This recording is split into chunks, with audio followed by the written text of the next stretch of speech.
Okay, welcome to the director's commentary of One Night in Turin. The director and editor are here. I'm James Erskine, the director of the film, and Robin Peters, who edited the film, is also sat beside me, as he has been for many months.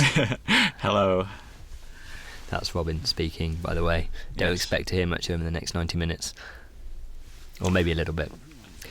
So here we have the opening to the film. We conceived this very early on as being a way of putting out our message that this was a film that was accessible to football fans and non-football fans alike, hopefully enjoyable by both, but that it was a film that was about the meaning of sport and the meaning of football, and that big sporting events can unite nations and provide key moments in our history. The sort of JFK moments can also be football moments, and 1990 semi-final between England and Germany was certainly has been perceived as being a defining moment in British history. In a moment that united the nation, which is a sort of central message, isn't it, about how football can unite a nation? Yeah, I mean, it's interesting that the two most watched events on British television have been the semi-final between England and West Germany, and also Princess Diana's funeral, which is obviously more recent. But it's interesting that the emotional resonance of these events, obviously in different circumstances, that actually bring together a disparate group of people and across the nation, and make us feel, at least for a moment, a unified sense of... This is the poll tax riots. So you're going to say something about this, James? This is great, isn't it? Yeah, I'll stop wittering on. This is great. This footage was found in the archives at ITN. In fact, they filmed all day, and there's lots and lots of it. A lot of it wasn't shown on news at the time because it's too violent and shocking, and it's still really shocking, especially this. I love this shot. It reminds me of Children of Men. It doesn't really look real, does it? It looks like a set. Yeah. It doesn't seem like England. It doesn't seem like. It just seems like this alien world. And this woman here, she always looks so normal to me. It always freaks me out that these people aren't, crazed, wide-eyed people. They're kind of absolutely normal people. Yeah. Being driven to this sort of behaviour. Well, they're not even behaving. Well, getting beaten up, really, aren't they? Well, I don't want to get too much into the political context of it, but it was 20 years ago. That massive civil unrest is quite shocking, and I think for people that remember it, it's shocking, or remember the idea of the poll tax, but people that didn't even know about it. Look, there's Colin Moynihan and Maggie Thatcher. Little Colin Moynihan. Oh yes, an evil witch had cast a spell across the land, and it needed to be broken. That was the concept really here in classic storytelling terms, but it's very important for us to sort of lay out what 1990 was, so that you have the situation. Of course, the weather's still terrible today in England, and as we sit here in 2010, we've got an unpopular government, and the economy's in a mess. So 20 years later, nothing's changed, apart from football, of course, which is what the film's really about. Football has changed massively, and this is perhaps the point that changed it. Yeah, Liverpool were good in 1990. Liverpool were fantastic in 1990. I wish we could go back to those days, but Manchester City were terrible, and now they're not. So anyway, let's talk a little bit about this. So the movie is obviously a mixture of archive and specially shot material. We're very lucky to discover the wonderful director of photography, Lowell Crawley, who shot the specially shot footage. And he's amazing. Yeah, we were really excited about the images that we were able to get with our limited resources.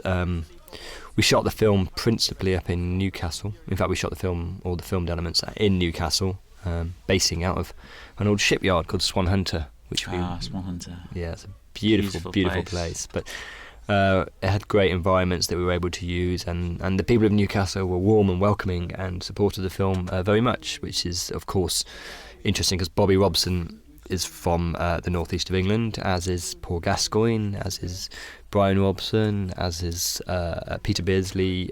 Many of the characters basically come from the northeast of England, which is interesting as well if you think of the political context of the 80s and sort of the running down of sort of northern mining communities, which is where Bobby Robson came from. He was a miner, in fact. Mm-hmm. And I think it was a really lovely place to shoot it as well, because of the sort of the warmth of feeling around there for Bob Robson, wasn't there? It was a massive. Everyone really wanted to do well for the film. Everyone wanted to. Yeah, I mean, it was quite surprising to us when we actually started making the film exactly how loved he was. Yeah. Well, not how loved he was. I think we appreciated that, especially after he sadly passed away last year. As a national treasure, but. Looking back now and knowing that, it's quite surprising to discover just the vilification of him in the press and to a degree in public opinion in 1988 to 1989, that the pressure of being the manager and really the first person to go through this situation of being absolutely dragged backwards through a hedgerow and nothing was good enough. So. I love that penalty, by the way. That's a great piece of archive, isn't it? Oh yeah, Bobby Robson. Perhaps the most important penalty of his life. Well, it was probably the most important penalty he actually took, but it wasn't the most important penalty. As we shall see later. He's very fresh-faced here when he says it's utopia, and of course utopia is a place that probably doesn't exist, especially not if you're England football manager. One bad result, people turn on you. What else should we say?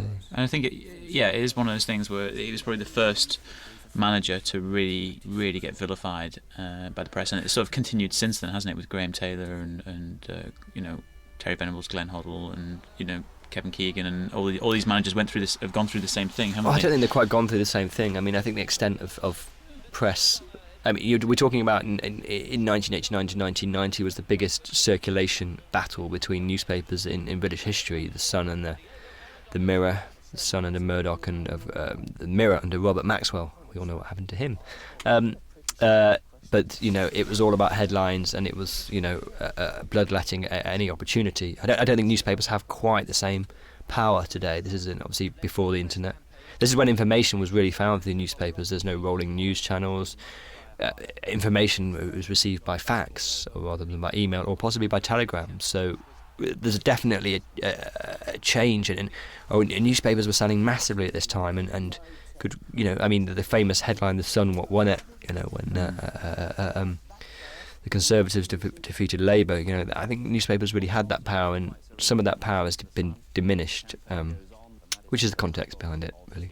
Yeah, it's probably some ways difficult to imagine now for, I suppose, younger people to imagine that there's no Facebook, tweets, and everything else, all the other different ways we get. The younger people can't imagine the day before. Well, okay, perhaps they can imagine it. I mean, I can imagine it. I can imagine the days before radio. You're or not whatever, very young. I know, but I can imagine. You're 50. I can imagine pre-technology days, basically. I can imagine before radio. I can imagine before. Do you know how much hair Robin lost on this project? I did lose a lot of hair on this project. Yeah. Yeah, we had spent a lot of sleepless nights to be here. I think we should talk briefly about the book, actually, because it was the book that started it all off. And so, the origin of the idea was I was chatting to my agent, who's also a co-producer on the film, Ben Hall. Yeah, Ben Hall. There's you mentioned Ben Hall, and he recommended the book, and I read it, and I loved it immediately. And what I loved about it was it's this fantastic story, of course, by Pete Davis, which really had an emotional resonance to me, and actually I felt deeply moved by the final chapters of the book, and I think that's what made me want to really explore the possibility of making the film, was that this told me a big story about myself, as well as a story about football and nationhood, really. So very fortunate to be able to acquire the rights to the book and work with Pete Davis, who's a great writer, and wrote this. And the books I recommend to everyone as a great piece of journalism. I mean, he was a novelist before this, I think, and it's in the way of the gonzo journalists.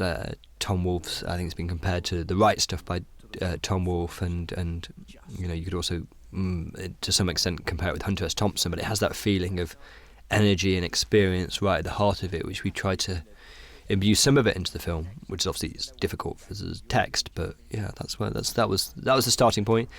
And with the book in hand, we set about to try and do the book justice, and obviously one of the things that really pleases is that we showed it to Pete for the first time. They showed it for the final film, and he loved it. Yeah, and he loves that Gary Oldman voices him. So that was an interesting last-minute charge to the rescue of securing Gary Oldman to narrate the film. we were obviously looking for a narrator, and we're discussing various names, and the person that we'd always talked about wanting but we thought would be impossible to get was Gary Oldman. And Alex Holmes, who was produced the movie with us, approached Gary Oldman's agent, manager, Douglas Abansky, not expecting to even get a response. And actually we got a very quick response and sent the film to Gary, and he loved it and was on board and gave what we think is a sort of fantastic vocal performance, which really, at the end of the day, is a massive element of the film, and you see it without that sort of care and passion for the words and the poeticism of some of the language, is to diminish it, I think. Yeah, he's fantastic, a voiceover artist and actor, and far better than us, I'd probably say. But yeah. You will actually hear my voice. You'll hear my voice as well. I'm asking it. Oh, what, you're doing the politician? No, you're doing the journalist thing. No. Oh, look, there goes a flying glass through the air. So this was an interesting one to sort of figure out how we set into the film, Heysel and hooliganism, and you know, there's so much politics that are around this, but you know, at the heart of this story is this tragic event which took place in 1985, where people went to a football match and people died, and that's awful and tragic, and it shows that the extent when things can go wrong, and if anything, the bigger story of the film is the sort of redemption from this sort of low point of English football that happened in 1985, or whatever the factual circumstances. Certainly that was the feeling, and the emotions around football were very much generated by the fact you could go to a football match and never come home again. Anyway, you're about to see Douglas Hurd and Colin Moynihan. Oh, you say something, Robin. He actually did smash that glass. That wasn't an effect put on in post-production. He actually went up to the camera and smashed it. Yeah. Interesting.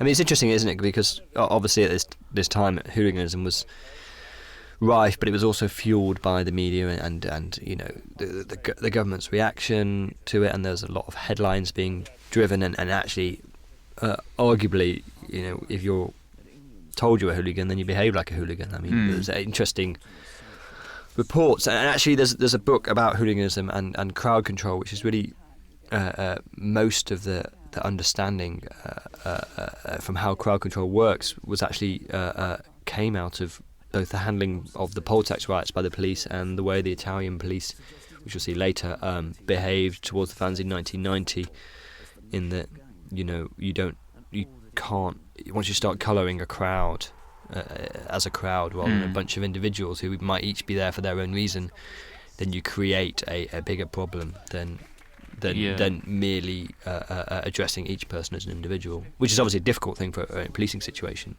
not to see the individual, not the mob. But I think that this actually, those two occurrences, the policing in Italy in the World Cup and the poll tax riots, changed the way for better that policing deals with crowds. Can I just say on this, that's actually Maradona's house in the background there, where he grew up. That's Maradona's waist. That's Maradona's face. I mean, it's amazing, Maradona. I mean, just incredible. I mean, whatever people might feel about him, and his skill and his charisma. I mean, he's so wonderful. When you see him, it's not just about the insouciance of his play. It's about he just has this confidence which is just so compelling. I think this bit. I mean, these people are they're revered like gods, but they're also within the moment of which they're at their supreme.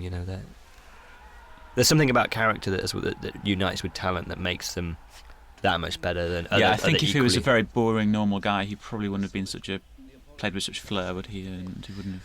Yeah, I was reading the other day about someone in a United team that's in the squad, and they're a fantastically talented player with all the skills and all the tricks, but they can't do it in front of the crowd. And I think that's interesting. I love this goal here because he should serve past. Yeah. It's just the obvious thing to pass, but he didn't. He just chipped it. It's incredible. Yeah, I mean, one of the things we really wanted this film to be was a celebration of these people. For whatever you expect a footballer to be a footballer, and whether a footballer. Can I just say about this footage? This is after Argentina played England in the 1986 World Cup, where Maradona had just done the Hand of God, and he was celebrating there with his teammates. Okay. this is shot in Biker Working Men's Club in Newcastle. Biker. Almost Biker Grove. Biker.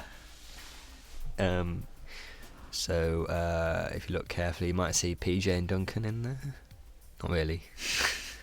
Don't get people's hopes up, James. Oh, Ant and Dec, as they're now known. But in 1990, they were known as PJ and Duncan. Yeah, they were. I think they were, yeah. But that's right by where Biker Grove was filmed. Here's a young Jonathan. Fresh-faced, isn't he? Jonathan Ross, yeah. Here's a very young Gazza in what's a rather fetching jumper. You got one like that, haven't you? I think I might have, yes. Yeah. If not, I'll buy you one. There's some footage interesting here, which was actually from a skip. Yeah, that was just pulled out of a skip in Newcastle. There's a thing called the North Eastern Film Archives. Obviously, when we're looking for archive, we go as far and as wide as we can. And this had been shot in the 80s by a TV company in the northeast of England, and eventually at the time they just threw their old film cans away, and they were rescued from a skip and haven't been seen since. Yeah, this stuff, yeah. Stuff that looks old, knackered. Here's Bobby. This is a quote in the book, isn't it? That Pete Davis mentions. Yeah, it's good. There's the old Wembley. All that advertising for cigarettes and alcohol was funny to see in the background. Yeah, hilarious. I'm not sure it's hilarious, but it's odd. Well, it's hilarious when you see later the Holland manager smoking that fag. Oh, don't give that away. Oh, they've watched the movie. I think they've watched the movie. And they might not have took that bit in. They might have been too engrossed in the story. Yeah, we should keep talking over each other. We shouldn't. No, we shouldn't talk over each other. Okay, you can talk. Confusing. But we're talking about the music, Robin. Go on. The music, we had a very talented music supervisor called Vicky, and she sourced a lot of the music. It's all from the period, mostly from the period actually, but with a few notable exceptions. And we're really, really pleased to have got bands like Happy Mondays and Stone Roses, and obviously World of Motion and incredible bands like that, which I really love. I think you really love them too, and also they're kind of tied in with football as well. I mean, things like Stone Roses and Happy Mondays, they always sort of tied in that period, and right, yeah, and James and New Order. And James, I think that's an interesting. I mean, I grew up in in Manchester, and I was 16 years old when this 1990, and was working in a factory preparing airline meals during this World Cup. And would try and get home for the games, or would be listening to them on the radio, which was played through the particular place where we worked, which I can't mention, but I wouldn't have eaten the food out of there. I'm telling you that. But, the music, it was what I was listening to in 1990. I admit that unashamedly, and it was just. There's a sort of hopefulness about the music, really. There's a sort of fusion, I think, in the music this period that's, and that we've tried to pick. There's this sort of dance music and rock music sort of merges together through this sort of new exuberance, which obviously also involved in the drug culture at the period, and the change in the drug culture on the terraces. Famous years for England. Yeah, I mean, someone said to me that it was strange using the Stone Roses and the Resurrection for Maradona, because obviously he's from South America and it's such a British band, but actually I think it works really well because it's about his super confidence, it's about the confidence of a character like that, and we have used some unusual music selections at some points, haven't we? Yeah, we have, but I mean, the thing that this is not a conventional documentary. We're coming at this from a very clear perspective, we're seeing it from the perspective of being English and being in England in 1990. So, yeah. Soundtrack plays to the soundtrack that would be true to 1990, and the images should almost feel like they've come via the television to us. Highlight moments. There's Brian Robson, fantastic footballer, even though he played for the Dirty Reds.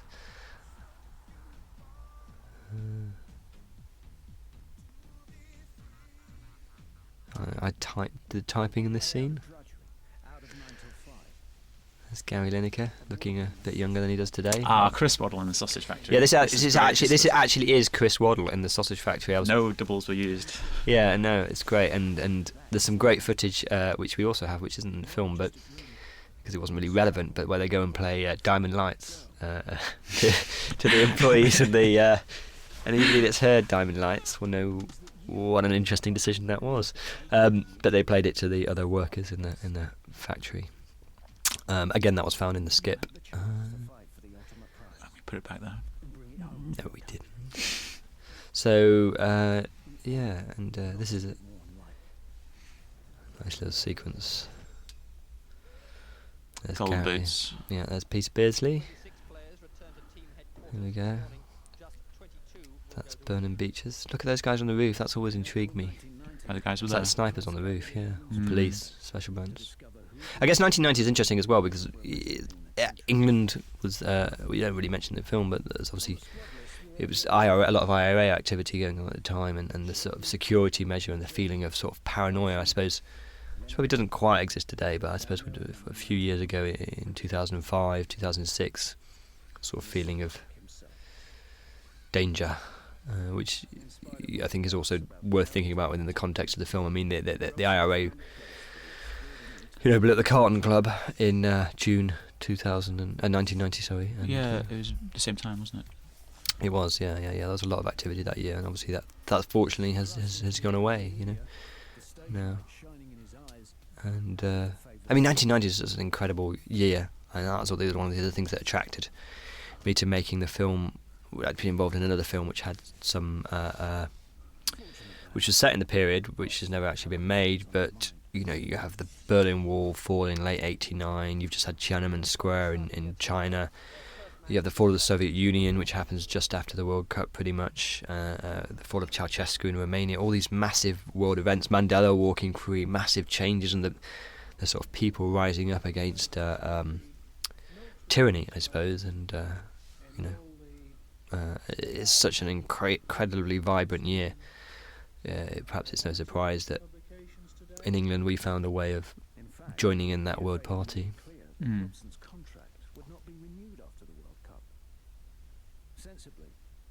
What's amazing is the way that Robson just kept talking to the press all the way through this, no matter how difficult and what pressure he's under. He never stopped talking. He always did his press conferences every day and behaved with dignity, whatever you feel about him as a manager in that period. I think obviously he proved his Spurs in the end, but he always had the dignity to address whatever was put in front of him, which I think is very impressive. And what's also interesting about this period is it's the start of rolling news, of course, with Sky about to happen, and there's a great media interest, but it's the first moment when that kind of access level happens, but also it's sort of the last moment as well, because after that, football, which was obviously quite corporate at the time, became more corporate, but there were more press officers. There's only one press officer for the whole of the FA, wasn't there?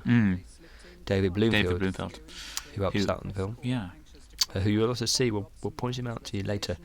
But he was the one guy in charge of the press for the whole of the team, and the manager, dealing with all those newspapers, all those worldwide press. You imagine a much tighter regime and control of what people do and don't say today. He had to do a press conference every day during the World Cup, didn't he? He did one for the international media, one for the UK. Apparently he did three. He did one for UK television, one for UK a written press, and then one for international, which was combined. It's a lot of 2 hours a day. I know, it's a lot of stuff you have to think of to say. Yeah, like doing a director's commentary for 90 minutes. So here we go. Here's one of my favourite songs of all time, Elephant Stone.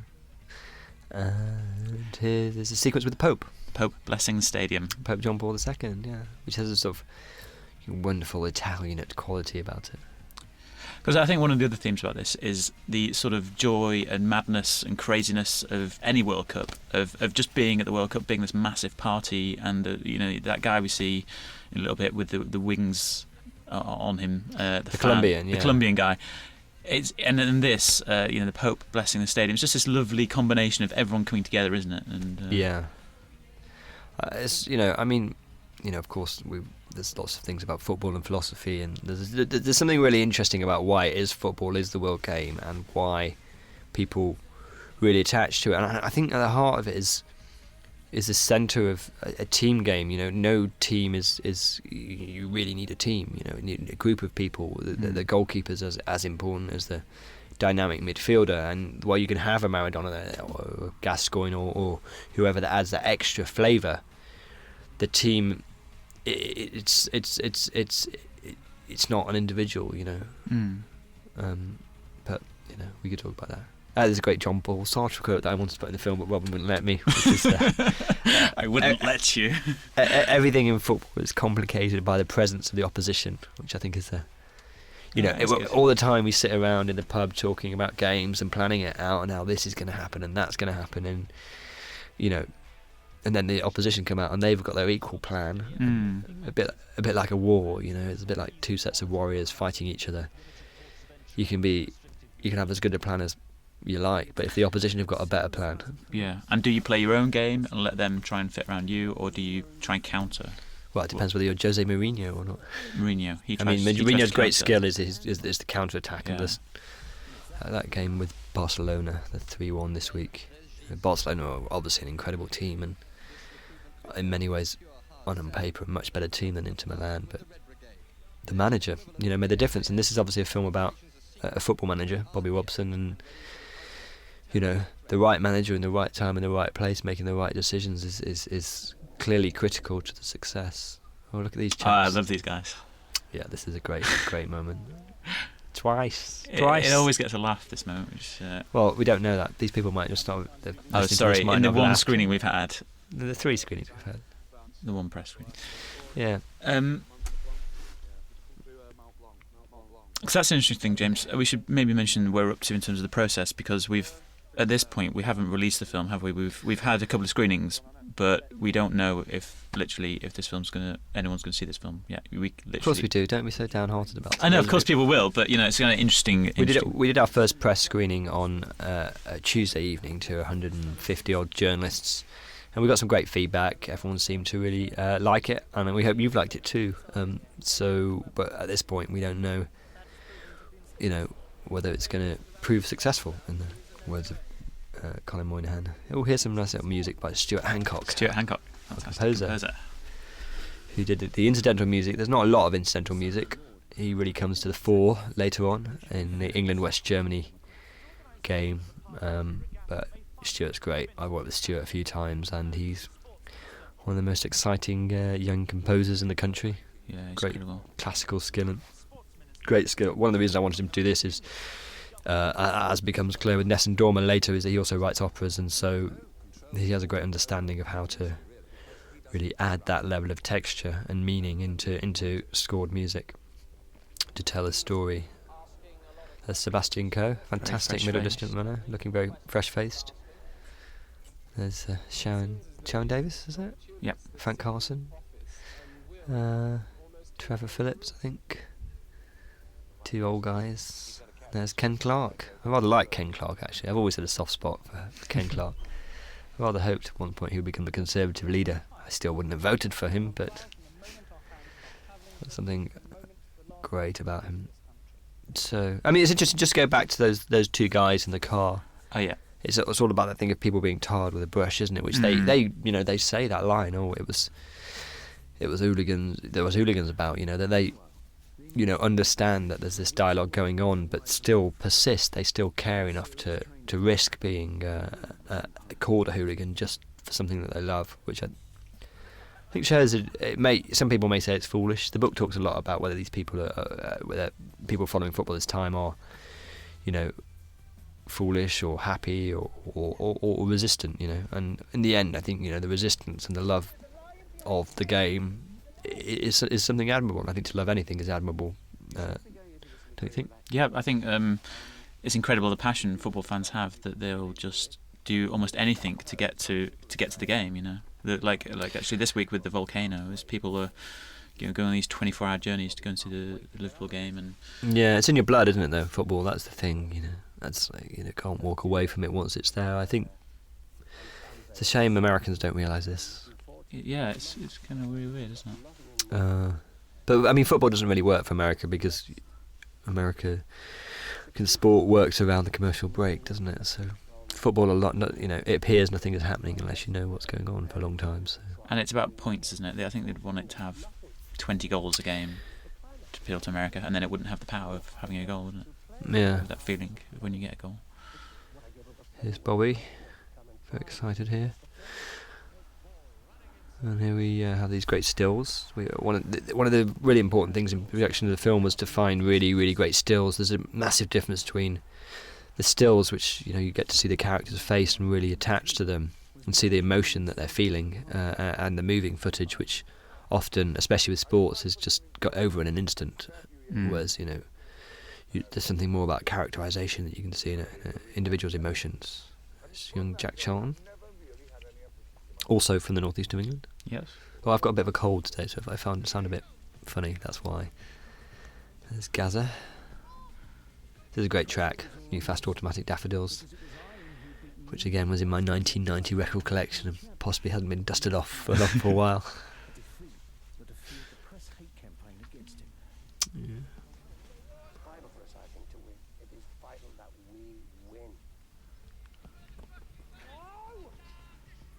So this is in the 3 or 4 days before the first match in Sardinia.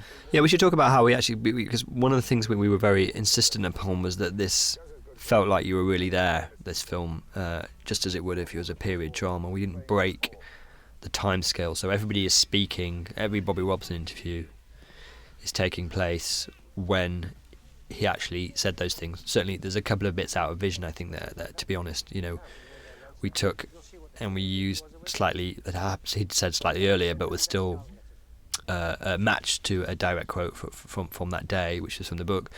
But every time you see him in vision, he's speaking when the event actually occurred. And one of the reasons why we really felt that was critical is there's a massive difference between somebody sitting after the England-West Germany game, having become the toast of English football, and how they feel about the England-Ireland game, to how they feel about it when they're about to be at the lowest ebb. And it's subtle, but that kind of level of emotion I think is really important to making you feel that you're on the journey with the characters, so that they're not reminiscing, they're really living the moment. In the moment, yeah.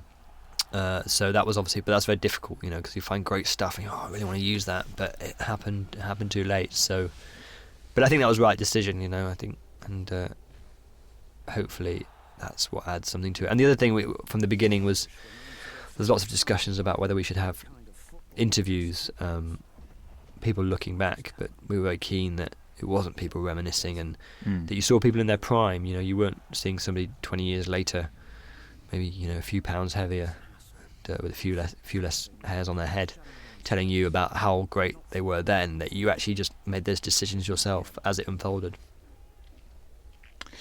So do you want to mention the way you shot these games and Yeah, I could do. There's when we set out to do this, one of the things that we were very influenced by was the movie Zidane, which is a great, good film, really interesting film.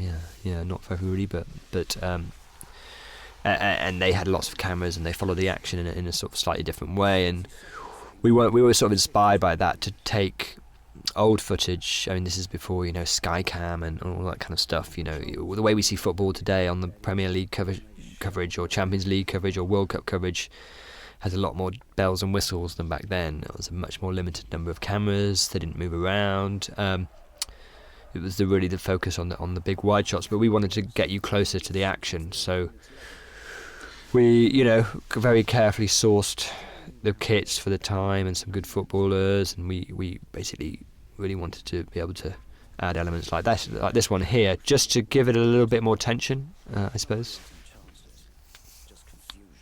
And even in terms of the archive, just to get the different angles, we had to go to obviously ITV, BBC, RAI, and FIFA, and different sources to just get the different, because they all weren't on the same feed, where they was. Yeah. I mean, some of this game stuff you won't have seen before. These angles, I think that's a really important thing, and it becomes much more clear later on. But this wasn't necessarily how it was broadcast. We took material which is all owned by FIFA. We took it from FIFA itself, and also from the BBC and ITV and Sky. What they do is when they film this, they send out certain cameras, and then in each territory they record extra bits of footage from the cameras that's not being shown on air at the moment, and those tend to be the longer shots which we've sort of gone for, which show the action but in a different way.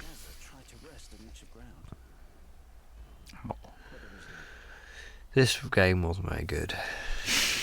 I have to say, it was pretty bad. But the biggest moment of hardship was having to watch England-Egypt again. But that really was. That was the low point, I think, for Robin anyway. Yeah, he made me watch the whole game. Yeah, it's true. And Fury. I'm about to see Graham Taylor here. The next manager of England, as it's about to say. The new manager of England, obviously Graham Taylor. Smiling. Yeah. Ian St John there. So, yeah. Brian Robson. He looks so hurt. He does.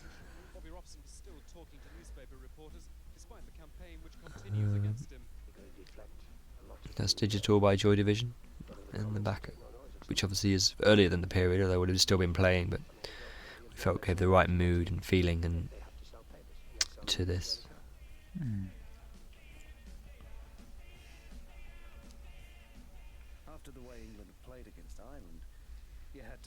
I think Patrick did a really good sound mix on this scene, particularly with the. If you listen to it at 5.1, it's very good. All the typewriter sound effects and things like that, and later on the journalist sequences. Yeah, fantastic job on that. I think definitely one thing we must advise the viewer is if you've got 5.1 at home cinema, watch it with all the sound on. Don't watch it. It's not a normal doc. Yeah, definitely. You're missing half the experience.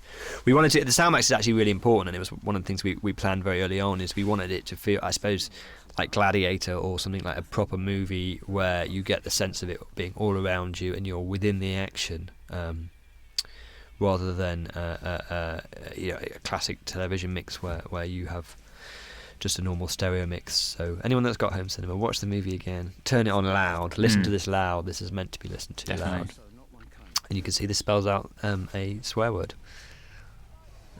It's very, very little sort of moment which I really enjoy. I don't think anyone else is ever going to get, unless you've watched it 10 times. And there's a very nice grade as well, colour correction, to give different flavours to it. It's all filmed in Newcastle, isn't it? This was actually in Swan Hunter, the shipyard. Very versatile place. Yeah, this is how they used to do headlines at the time. They used to hand draw them. It's kind of extraordinary to think about that now. That is incredible, isn't it? There's the menage a trois scene. That they actually used to just hand draw them in pencil. It sketched them out during the game and then fax them back or whatever. And it's mad. It's only 20 years ago. Yeah.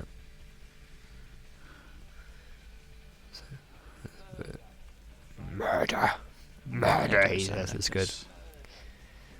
Good faces, these guys. And this spells out hostess. It will do. Another subtle point. Yeah, so good that. We had to get a lot of old typewriters. The boys. So this is something which sort of still happens today, isn't it? There's still a lot of interest over and above the game in England players. Yeah, there's a really interesting in the article in the Guardian recently, which I think it was by Barney Ronay, but I'm not sure, where it was about the John Terry and Wayne Bridge scandal, and obviously scandal follows footballers around a lot, but it said that there's England this year in 2010 winning the World Cup. There's two narratives from a journalist's point of view: England win or England don't win. So which horse do you back? Do you back the horse which says, "Oh, it's all going wrong early," or do you back the horse that it's all going to be fine? It's a difficult conundrum, I suppose. Well, obviously, if you back the horse that says it's all going to go wrong, you get a lot more mileage out of that story, don't you? Because there's lots of different things that you go. It all follows that sort of suit until near the end, and then you can have the whole it getting turned around. Basically, if you get to the quarter final or semi-final, and then you get another great story where it's all been turned around. And yeah, exactly. Everyone's happy we win, and if we lose, you don't look like a fool, I suppose. Yeah. It's interesting that sequence about different types of journalists. I mean, obviously, there are different types of journalists. There's sports journalists who follow the sport. There's news journalists who have a different agenda. Now we have lots of celebrity journalists, paparazzi, pushing on. I mean, you can't imagine the pressure that these people are in the fishbowl. I mean, even worse today, you know. People just sitting outside your house wanting to take your photograph. I mean, I suppose it's the price of fame and all that money, but there are individuals. Here's Gaza just wanting to enjoy his World Cup. And it's the fantastic thing about Gaza in this World Cup as well. That it wasn't his shirt. I think he just signed it. But he didn't feel any of this pressure, did he? You get the sense he's just literally enjoying it. He doesn't feel... I think someone like Seaman, who's a bit older, probably understood a lot more what was going on at home, but the players in this sort of bubble... Not Seaman, Shilton. Shilton. Yeah. Seaman came after. Yeah, he did. But they're in this kind of bubble, and Gaza he's just enjoying his football, isn't he? We talked about his biography, doesn't he? In the Gaza My Story, with the one he did with Hunter Davis, about how it was just the best moment of his life, and he just wanted it to go on and on forever. It's so sweet, actually. Yeah. His perspective, and he's a young boy here, I suppose, in lots of ways, and not cynical. I think one of the things is Bobby Robson. A great tribute to him was actually that he managed to protect the players as much as possible, from this being in this fishbowl, and create the kind of, let them lark around a bit and stuff. Here we go. Amazing. That's fantastic, isn't it? I love that commentary. It's so easy to fall in love with football like this. Some commentary just elevates to sort of poetry in my book. I think that's incredible. Yeah, no, this was a tricky narrative moment. It's how to explain the sweeper system in a simple way. Is your phone in here? My phone? Yeah. Would you make a call? Keep getting interference, that's all. No. Oh, okay. One thing that worries me about these director's commentaries is how do you go to the toilets in between the director's commentary? You don't. I've just seen a small wet puddle I on the floor beneath Robin's seat. Wee in my pants during this commentary. It's okay. You can change the bag later. It's fine. Oh, I love this. I love this bit of Des. This is great. Des, such a legend. He is absolute legend. Fantastic. Great charm and great charisma and ability to just turn it on at any point, I think, is great. Here are England versus Holland. The moment when it all changed. For him, anyway. So again, what you were talking about before, this is actually them getting on the bus to go to Holland. This isn't we haven't cheated any of this. This is actually them looking over us going on the bus to Holland. We never cheat. We never, ever You tried to cheat a few times. No, I didn't. But I was never allowed to cheat. Jimmy Greaves with his wacky t-shirts. Good character, Jimmy Greaves. And there's some Italian police. That's a dude. There's great moustaches going on in this period of time. It's Butcher. Movember time. Look, in fact, the policeman's got exactly the same moustache as Jimmy Greaves. I'd never noticed that before. Okay, what else is there? That's Mark White. Great player. So it is a difficult thing to explain, I suppose, to a non-football fan in a simple way. 4-4-2 sweep system, and also when you have a sweeper, it's sort of it can be defensive, but it's can also be sort of an attacking system, which obviously Bobby Robson sort of. Well, I think it was clearly a defensive system, and the idea that you stopped Van Basten and Hullet, but always the effect of having a better defence means you can free your creative players, not necessarily the tacklers, the Chris Waddles, the John Barnes, and let them. They don't have to defend. I mean, there's some great stuff in the book about this, where Waddle talks to Pete Davis about, we are, we're great going forward. We can't defend, so we need to find a way through that. We're not defenders. That's not what we do. Yeah. The incredible thing of Waddle going from that sausage factory to his £4.5 million move to Marseille and playing Fleur and that haircut. Which I don't think he should have got it cut for the semi-final, because I think he may have been putting him off. There's Beanhacker, Leo Beanhacker. And that was the shot I was talking about before about the cigarette. Yeah, it's funny, the idea of him smoking during a football match. And this is World in Motion, of course, which David Bloomfeld had the idea for. He did. He approached New Order and signed them up to do it. And Keith Allen, isn't it, wrote the rap, and we worked with Keith Allen and Robin Hood, didn't we? We did. There's a great and actually, interestingly, some footage. Kevin Allen, Keith Allen's brother, did a fantastic documentary for Video Diaries at the BBC called "On the March with Bobby's Army," where we followed fans on a home video camera for in 1990. And there's some footage from Kevin's film. A few shots in the film, which so it's an interesting Kevin Keith Allen connection here. Yes. But obviously, Word in Motion is great because it's just the first time there was a really good football song. Really. Yeah. Certainly better than Back Home.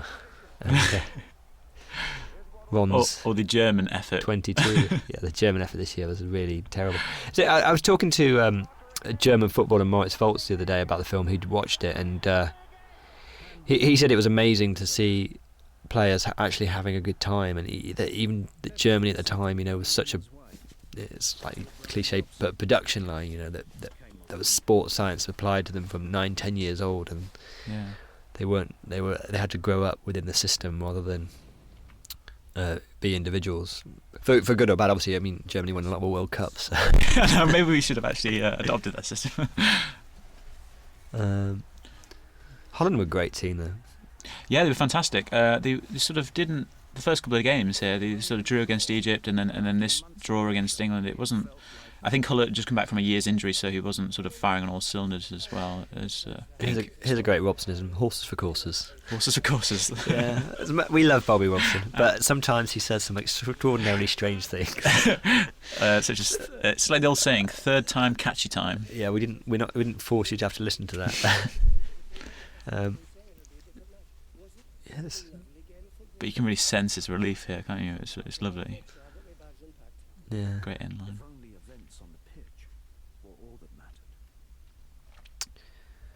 Yeah, and here we are in Sardinia.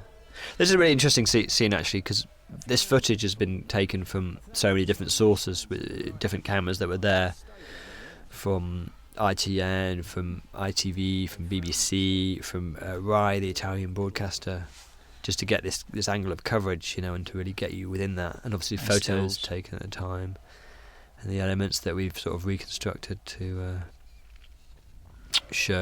try and give you the feeling of what it would like to be there. The Union Jack's really interesting as well. One of the things we got picked up on, people would say, "Oh, I don't understand why we've got Union Jacks." Younger people on the crew, rather than St George's crosses. But you look, the Union Jack is everywhere at this period. It's a completely different period of history, and St George's Cross didn't really become prominent till '96. I don't think till the Euros in '96. Exactly, yeah. When you had to have sort of a separation, didn't you, between England and Scotland and Ireland. Yeah. Oh, we mentioned Scotland. We said we weren't going to do Scotland were at this World Cup. Scotland were at the World Cup. I always feel for the Scots. My father's Scottish, so. But yeah, Scotland were at this World Cup, and they had a nice little story that obviously wasn't at the centre of our story. So we apologise to the Scottish viewers of this, but we were trying to make this film about the England team, and so unfortunately England never played Scotland in the World Cup, and they were a long way away. So sadly didn't get a mention, but. Scotland were a pretty good team. They had some pretty good matches. Brazil, Sweden, did they play? The Republic of Ireland were very interesting as well. Yeah. Oh yeah, they had a great World Cup, didn't they? I always feel sad when either Wales or Northern Ireland or Republic of Ireland don't get into the World Cup, because it just adds a lot more charisma to the event. Definitely. It's funny though, isn't it? Because Britain's the only country that's like that. You don't have like Languedoc-Roussillon in France, having in a team. Yeah, that's true. Do you think England would be better if we had do you think our football would be better if we had a Great Britain United team? Definitely. Who would play? Ryan Giggs. Right, well, probably not anymore, but yeah. Well, maybe still. Maybe. Oh God, I think that's, I think if we'd had Ryan Giggs in the England team, it's only my opinion, for the last 10 years, then it would be a completely different story. I think we'd won 2 World Cups. Yeah. But obviously, that's just my opinion. They've got a pretty decent goalkeeper, Scotland, as well. We've just gone past my favourite edit, by the way, James, which is someone throws a glass in the archive footage and then it appears in your specially shot footage. Oh God, it's all about you now, isn't it? Sam makes his great on this. Oh, this guy, he's so funny.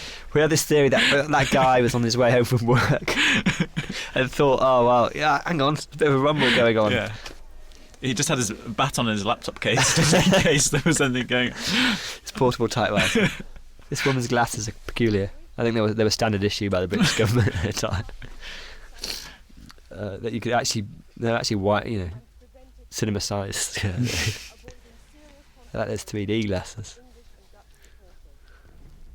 There's another newspaper headline. I mean, it's interesting this period and what it would have felt like to be a football fan and just be a genuine fan, cut up with this and actually find yourself whacked across the back of the head just for walking to a football game. Yeah. I mean, terrifying, Buongiorno. Buongiorno, as you say. I want to know, is Bobby really got nothing on beneath that tracksuit? Oh yeah. It's got a little sexy thing going on there.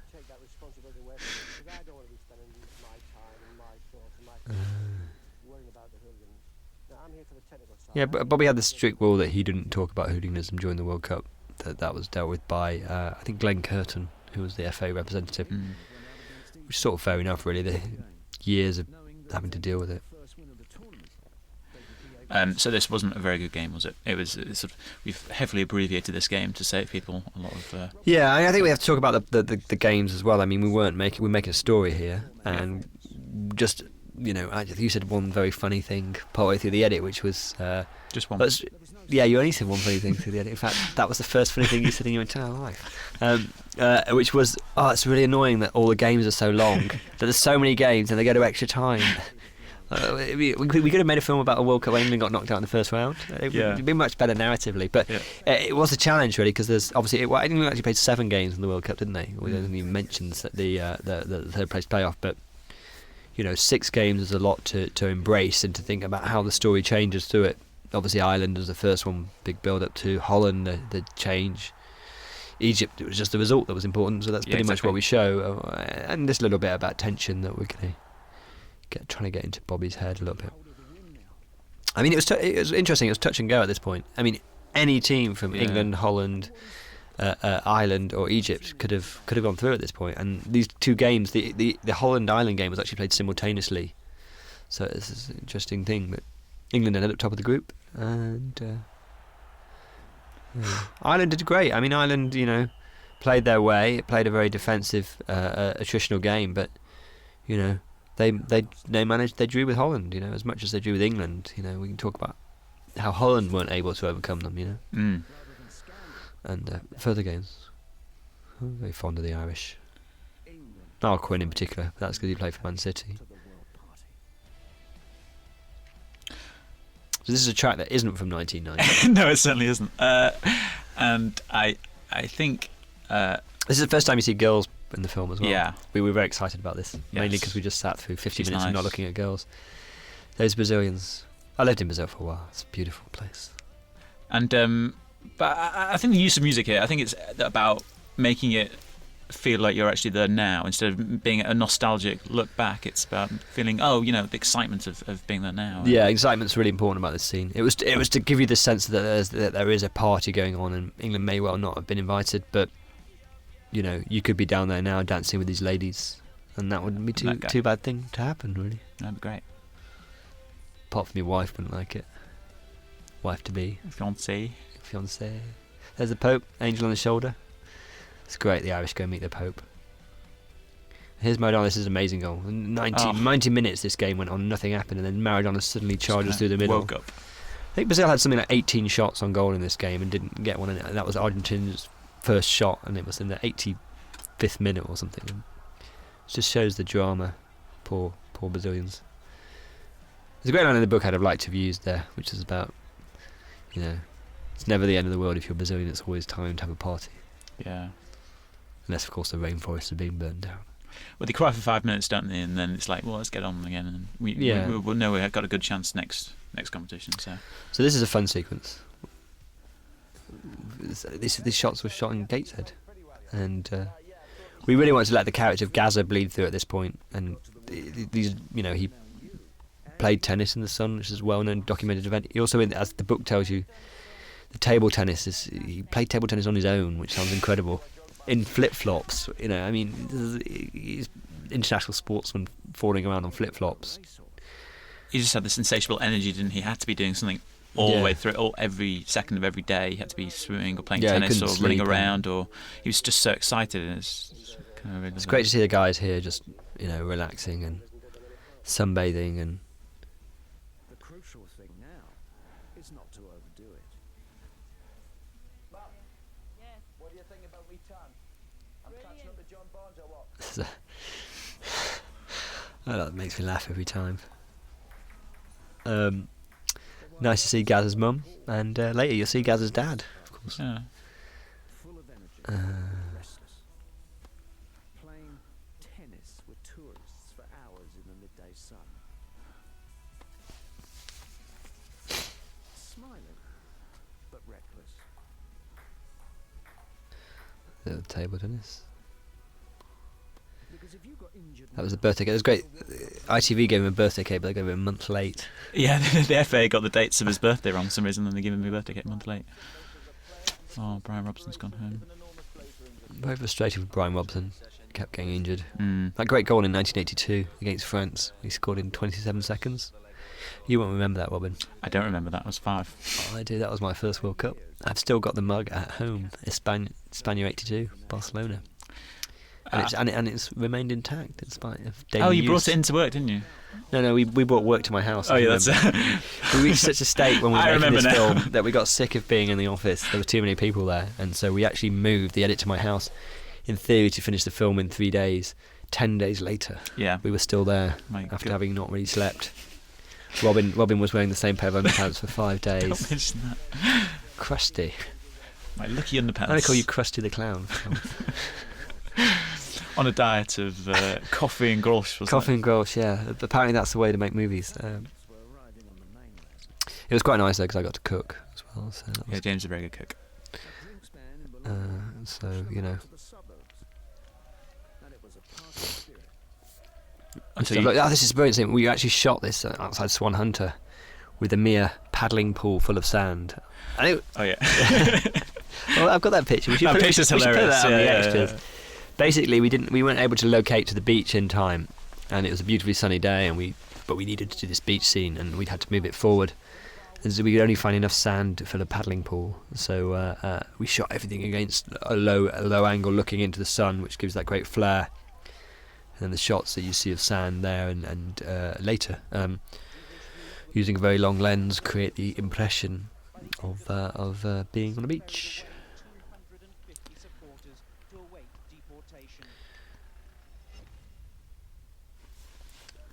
That's some was from that day. It was 246, which might sound like a random, but it's almost exactly. Yeah, it was good directing, James. Of getting it to look like a beach, because having seen what it actually did look like, that's unbelievable.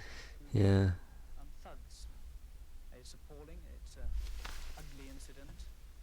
These people clearly were intent on causing trouble last night. Well, there's a fine line to balance about the hooliganism and the government reaction. Clearly there was hooliganism going on, but not on the scale, or people getting tarred with the same brush. It's dangerous. And it's also about whether any government reacts to what's actually going on, or how far do they react to the headlines. Yeah. And what they see and what information they're able to get. Exactly. The other thing is the information flowing back. They react to headlines in that era because there's no rolling news. There's no way of verifying things. People are far apart. So, however, that doesn't necessarily mean their reactions are correct. Yes. But in some ways it must be difficult to assess exactly what was going on. The creative players began to find space. Great little moment from Waddle. At last, Chris Waddle, fast, tricky, making it look easy to play. So when you get to the end of this, and everyone thinks about the penalties, and I think about Waddle and Pearce, but they had an amazing effect on the tournament to get this far. It wasn't just Gaz. I mean, Waddle really, and Holland, and then in these later games really came to the fore. Pearce, amazing runs down. Really created a lot of opportunity, and people might say, oh well, Waddle missed that penalty, or Pearce, was saved, but England wouldn't have been anywhere near there. All those. That shot that comes up later. Waddle had so many shots on goal, which is an inch away from getting us there. And he should really be remembered Yeah, in a fondly positive for way. that, in Yeah, a positive way. I mean, these were amazing players that did an amazing thing. You know, Yeah. it's not just about one kick, and it should never just be about one kick. No, exactly. And I think, people do feel massive sympathy for him in the end. I was going to say that's an amazing shot by Schifo, and also John Barnes' goal. I was never offside. I've rewound that and played it back frame by frame, and that wasn't offside. And there are quite a few decisions went against England, I have to say, during this tournament. Yeah, But it didn't seem to affect us in the end. But different offside rule then as well. well, we could go into that, couldn't we? We could, but Belgians were a good team. Yeah, they're really good. Didn't they get to the semi-finals of Euro? The semi-finals of the previous World Cup. Yeah. Oh, it's the previous World Yeah. Cup. Yeah. So it's a great run from Gaza. It's always just that same run forward, that little running jink. It really changes the game. I mean, you really have to say that the whole team was fantastic, and you know, Gaza just added, I guess, something a little bit different, but on his own would have meant nothing. And we had a fantastic defence. Terry Butcher and Des Walker were absolutely brilliant. Yeah. I mean, Terry Butcher not And at the end of his career. Little Paul Parker. Yeah, Bobby Robson. Bob Robson never says Paul Parker as one word. He always says Little Paul Parker. It's quite sweet. He was very good. Oh, and Lineker there, great striker. And now a great TV presenter. Exactly. So I think this is one of those really memorable moments, and a memorable piece of commentary as well, which was used in that commentary was used in 3 lines, wasn't it? In the song. Yeah, I mean Platt, you know, I mean obviously he was in the Man United reserves or whatever, and he ended up at Aston Villa, but he come from Crewe Alexander, you know. Amazing. It's difficult to think that anyone in the England squad this year would have come from Crewe Alexander 2 years. I suppose the closest would be if Adam Johnson gets in it, who came from Middlesbrough, but you know he was already a highly well-paid professional footballer. I mean, the players didn't get that much money, did they? I mean, we talked about the sponsorship deals for the whole, which was shared between the whole team, and I think a lot of the sports staff was £1 million. So that was like 25-30 grand each they got, you know, for the biggest moment of their lives, you know, where they could get injured at any moment. It's quite much different today when you get that for a day's work, you know. Yeah. Playing for Burnley or something. Yeah. This stuff's pretty incredible. Yeah. Really good. So when we found this tape, which was just a whole tape of this stuff, these guys that came off the plane, it's just so much raw emotion in it. These guys, you know, I mean, I regret we don't have him saying, Just having my tea. just having me tea. Yeah. Just sat there, just having my tea. This guy's really sympathetic. Yeah. I mean, it'd be crazy, you know, these guys thrown into a garage, locked up, they weren't given anything to eat for 20 hours and then put on a plane to go home. They were locked up for 20 hours. Well, they said, we're just taking you into protection. Then they were just put on a concrete floor, given 2 buns for 18 hours, and then put on a plane. They weren't even allowed to go back to the hotel room to pick up the luggage or passport or money or anything. It's absolutely crazy. Yeah. I've never actually heard of anything like that ever happening before us into English people abroad. Well, I mean, maybe it would happen if people had actually perpetrated a crime. Yeah, but, like, you know, as far as we know, there's only one bar in which it happened where there was a bit of an incident with a few people, and you know, that's been verified many times. So. Bobby Robson's back, having a little suntan. This looks like a nice hotel, but some of them, I have to say, that Novotel doesn't look as nice as you'd expect. There's David Bloomfield. There's David Bloomfield, yeah. He's in the behind the scenes as well. You can see him. Yeah. You can see him 20 years. How 20 years has affected the man behind the scenes. It's interesting, this is the moment when really sort of things really, the hysteria starts really. I mean, start with Gaza mania, mainly because of those trunks, I think. But Gaza became like the most popular man in Britain, isn't it? And the best dressed. He won best dressed man of the year.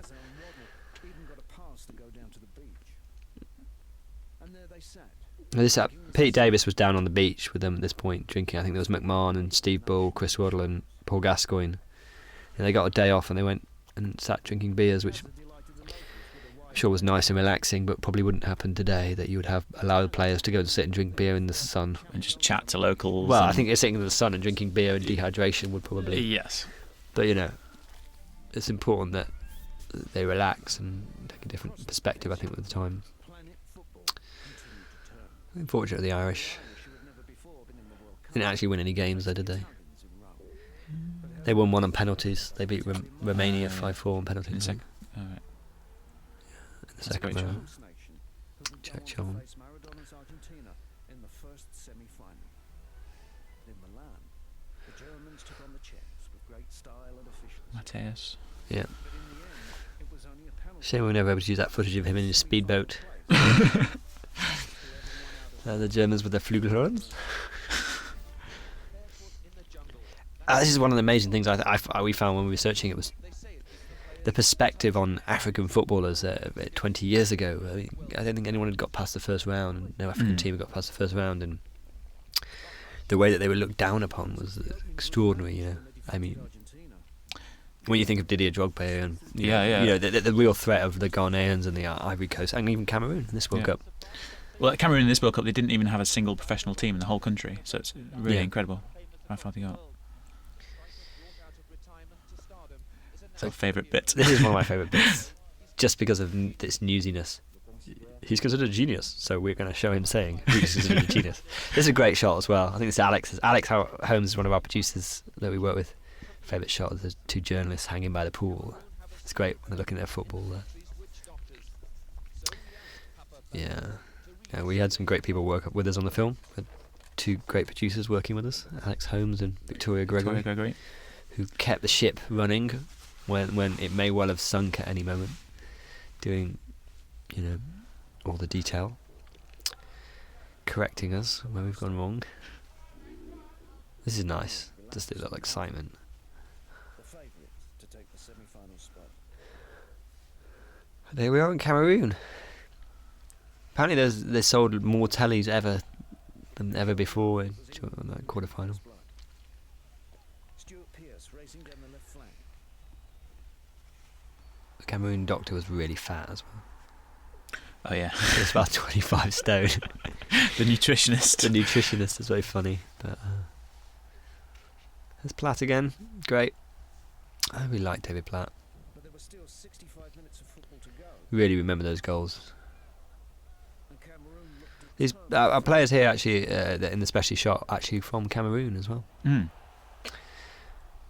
and anyone else who got in their way. At the halfway mark, Gaz about to blow there, isn't he? He is. Here's Roger Miller, 38 years old.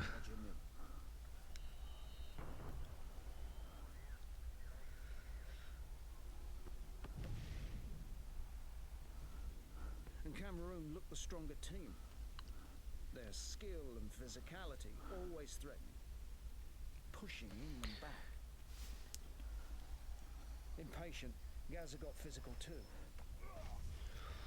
So Gazza talks in his autobiography about this moment that in the team talk before the game with Bob Robson, he was sort of messing around and sort of, you know, making jokes and stuff like that. And then at this moment where he committed that foul, he felt so bad because obviously he just wished he'd listened a bit more to Bob Robson and wished he was he was kind of very frustrated with himself, but sort of atones for it later. But A bit of audio of the Witch Doctor. yeah. By the repetition. Go on. Come on.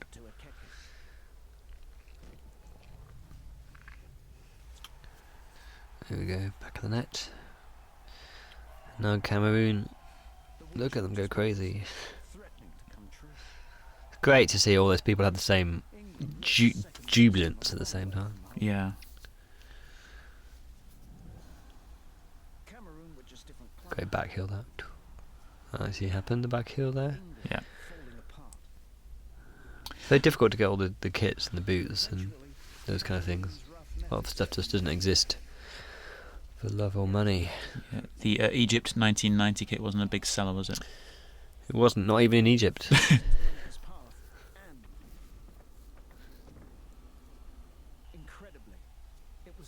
You like that referee, don't I love you? the referee, and yeah, I did want to even put more of that referee in because he's such a great character. Oh, and here's one of our clever editing moments. Do you see what we did here? It's a penalty, and then there's another penalty at the same time. That was the most important penalty in his life. Yeah.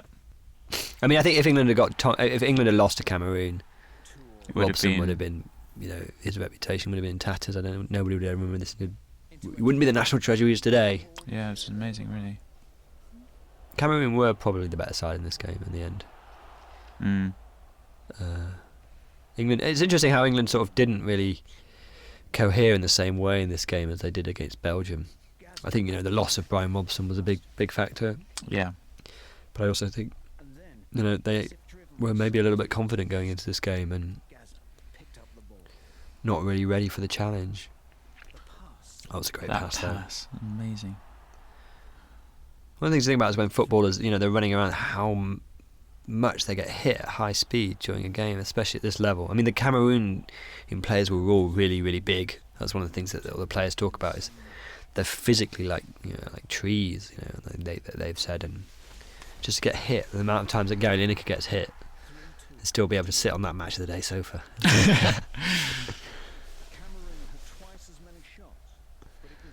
That's great. They're great. The Let's All Have a Disco. Yeah. Everyone was singing through this one, which is when they're waving their arms in the air. Great moment. This is the moment when they unite. Where you feel like the father and son moment. Yeah, it really is that kind of relationship, isn't it? But yeah, totally. I mean, there's that bit where Glenn Roeder says he needs someone to put his arm around him, and this is sweet. Bobby, he wants to be at home. Oh. Watching on telly. Watching Graham Taylor. Sorry. I think it was a very hard act for Graham Taylor to follow in the end. Yeah, actually, that was the great irony of it.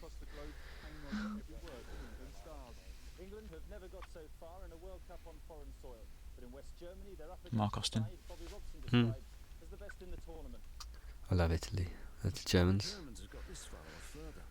1982, I think this was 1986. Those beards, man. Beckenbauer. The Kaiser, they called him. Yeah. Great player. The first great sweeper, really. Attacking sweeper. He was in the 1966 He World was, Cup. but he's 20, wasn't he? And he played in the final. Yeah. And in 1970. Incredible. Because it would be played in Turin, Heysel Town. Yeah. So this is always one of the great ironies of this story, that it ends up in Turin, which was obviously where Juventus came from, and something we couldn't really ignore in the story. That although a lot of the hooligans story, big arc was done with, that there was this moment of real fear that it was all going to kick off in Turin, and indeed it does actually, but in a slightly different way. She's got an interesting look about this woman. She scares me. The feeling of mistrust was there. So this is incredible, isn't it? We're only given 2,000 tickets. The I think it was Germans were even giving 1,000 tickets. 1,000 was it? And then the Germans were giving 20,000. 20,000. And then the FA actually, God bless them, ran around trying to find another 1,000 tickets on the day. But as a result, the actual stadium is virtually empty on the game. You'll see, not virtually empty, but what should have been a great event was just not allowed to happen. It was the time for This all kicked off. It's crazy. first target. The Argentine captain. Amazing. Obviously, the northern Italians hated Diego Maradona for being with Naples in the first place, and Yeah. the northern Italians have generally been considered to feel themselves superior to the dirty southerners. Didn't like the fact that Maradona had taken Naples to the top of the championship. There were 45 Italians arrested this night. I think there were 44 in Sardinia. The quoted figures. It's interesting. But hey, it's time for the World Cup. Let's get back to the party. There's Bobby. So this is actually the day, the afternoon before the game. He's just going through preparing with some of the reserve players, but Gaza obviously couldn't help himself. Had to mess around.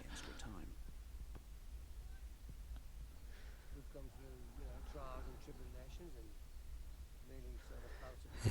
And this is a lovely quote, and it really helps us out in the story as well, because it is true. If they'd won this game, then they had a very good chance of beating Argentina, because they weren't playing that well, Argentina, were they? No, they'd stopped Maradona, which presumably they would have had a plan to play the sweeper system, and I mean, the Argentina-West Germany game was terrible.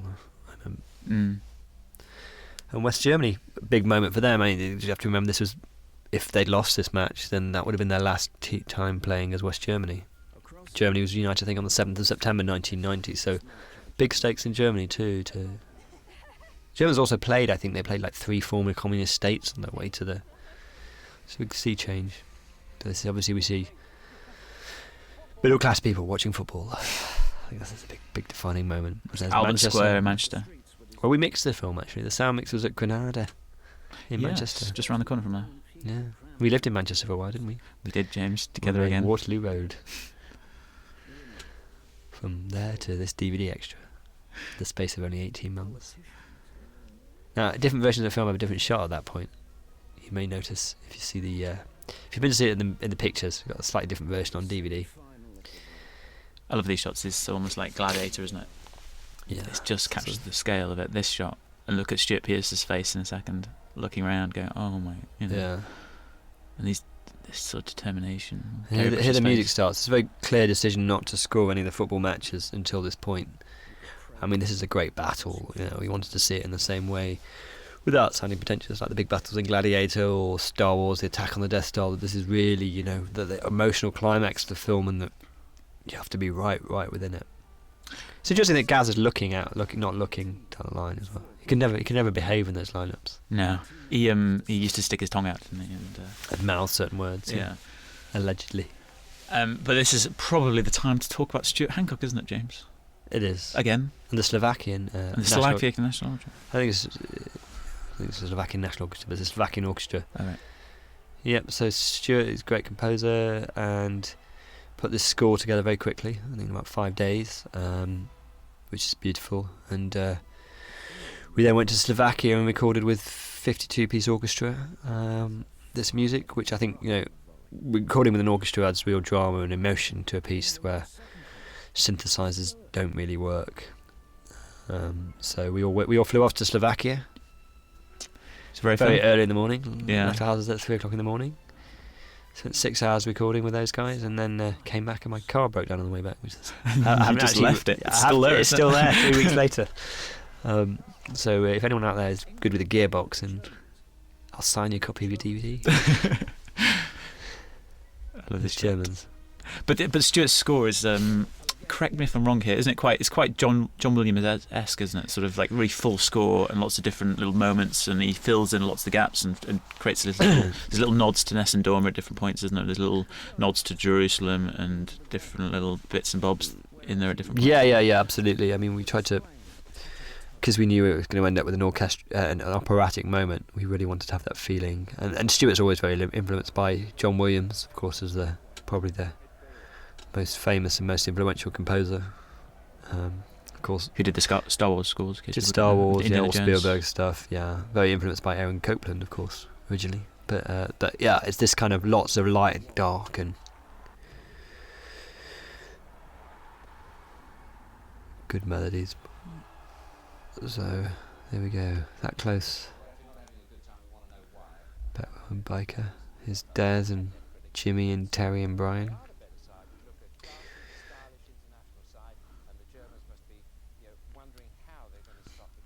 Jimmy Hill played at Fulham at the same time as Bobby Robson. I don't know. But I know they were good friends, and he was very supportive of Bob Robson. Yeah, all through those troubled times. I think Daz was as well. It's a great match. Yeah. Interesting how much the pitch gets dug up in these matches as well. Those boots just rip through it. You know, it's like by the end of a match, 2 hours, it's like a battlefield.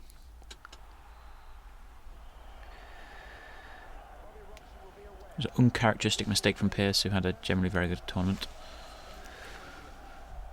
I'm not quite sure why Platt's facing the other way, but then turns around again. Very unfortunate, Paul Parker. Good idea. It's always those moments watching England where it just seems we seem to always lose in a very unlucky way, don't we? The ball always seems to loop over the goalkeeper's head. Yeah, never a sort of straightforward. Ronaldinho Someone wins 4-0. It's always like some disaster, and you can really see the tears in Bob Robson's eyes there. Yeah, I mean, you could be at the World Cup final. Imagine that. You know, you're there. Finally, you could actually everything you ever worked or dreamed of. Look at the pitch. It's a terrible state. How do you keep cool in that? Looking at the clock there.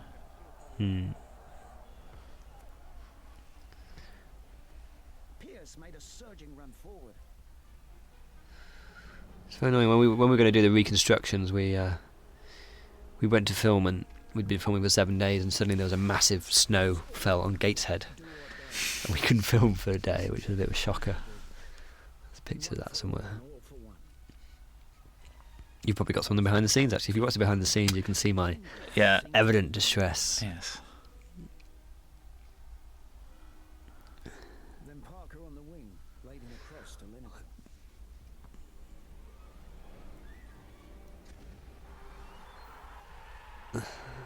So that's the pub with Gaz's dad in. There's Gaz's dad, yeah. Look, how good were we to find that footage? And there's Prescott. Amazing, John Prescott, watching the football. Struck again. Well done, Gary. Imagine what that tension is like. Yeah, that's incredible. Yeah. Yeah, so I mean, the behind the scenes, yeah. You'll see obviously a lot of the things that we're talking about here and that. I apologise if I appear a bit of a tool at times, but it's a very stressful situation, and the behind the scenes guys were very insistent. It's a good moment of music and great moment of voiceover. Yeah. Because this was their time in this great bowl of light, brought to life. So how was it working with Gary Oldman then? It's great. Gary was fantastic and very generous with the time that he gave. We spent 2 days, I think, pretty much a day and a half doing the voiceover, which is quite a long time just to really get the performance and the emotion right. And you know, he really did it because he really liked the film and the story, I think. So very enthusiastic about it. Great connection, obviously, because of The Firm. Great movie she was in. The original Firm, not the remake with Danny Dyer.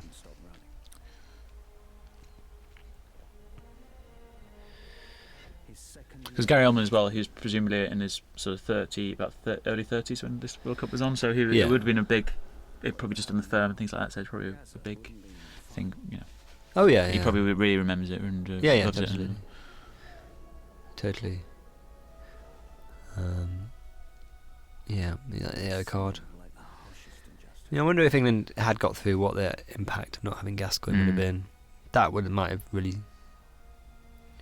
I mean, I think they would have gone for it and done the best that they could, but obviously, without Brian Robson, without Paul Gascoigne, Brian Robson, great, both a great attacking, creative midfielder and defensively as well. Yeah. And Barnes was out by this point as well, wasn't he? Barnes was injured. Yeah, that's true. By chance, the ball flew to Wadley.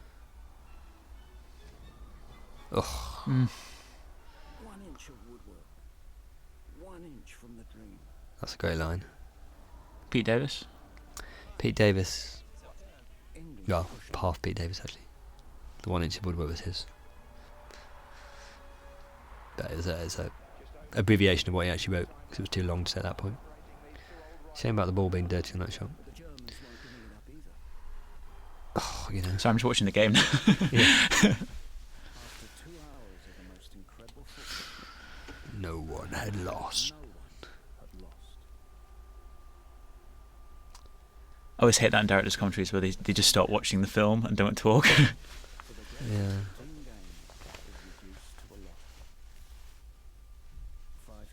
Great vocal performance from Gary at this point.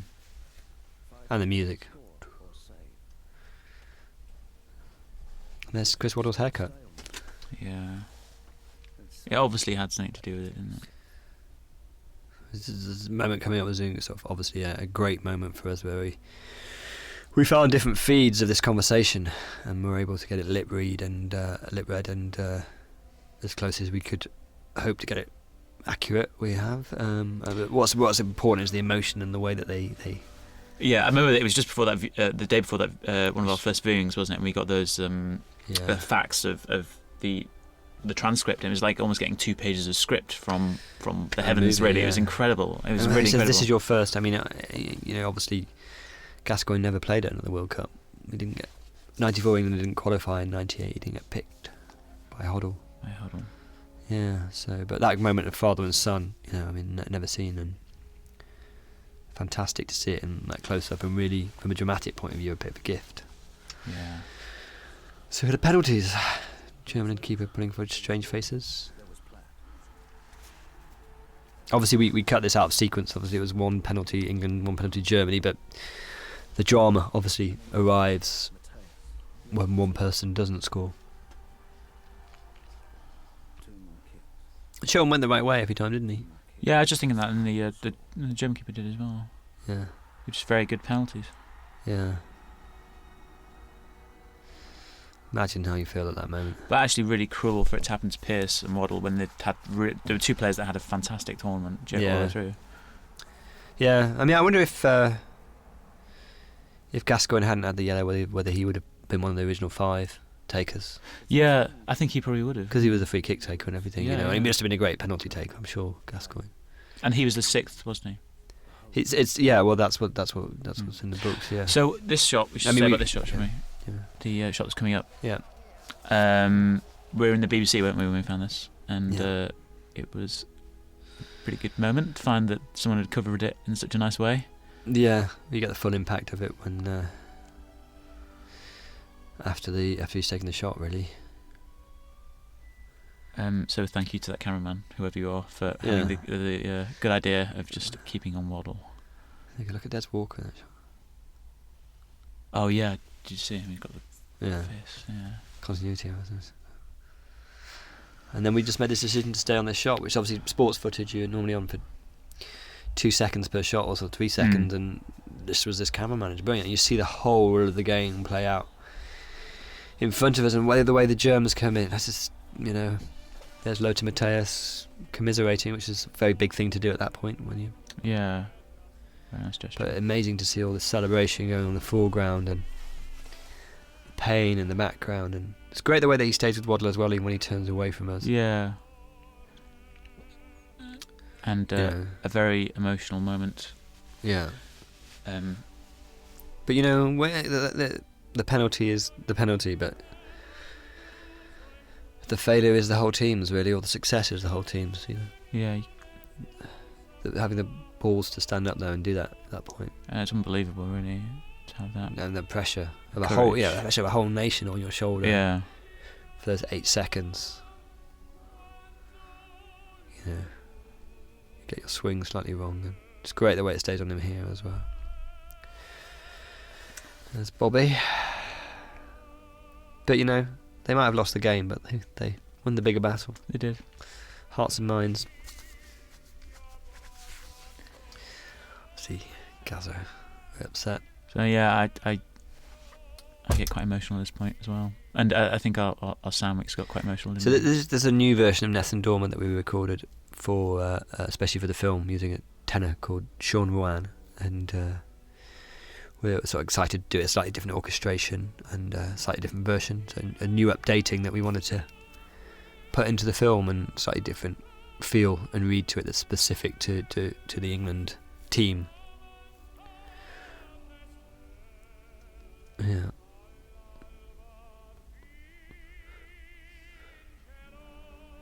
Terry Butcher's great here. The way he steps in and is a real man. He's a man, isn't he? So good, you know. He's a man's man. It is disappointing. I mean, Gaza has the future World Cups. Terry Butcher's going to retire after this, I think, internationally. And Terry Butcher's been brilliant as well in this tournament, and been really grown up, you know. Well, he's been the captain, hasn't he? Gaza's legs always strike me as really skinny on that skill still.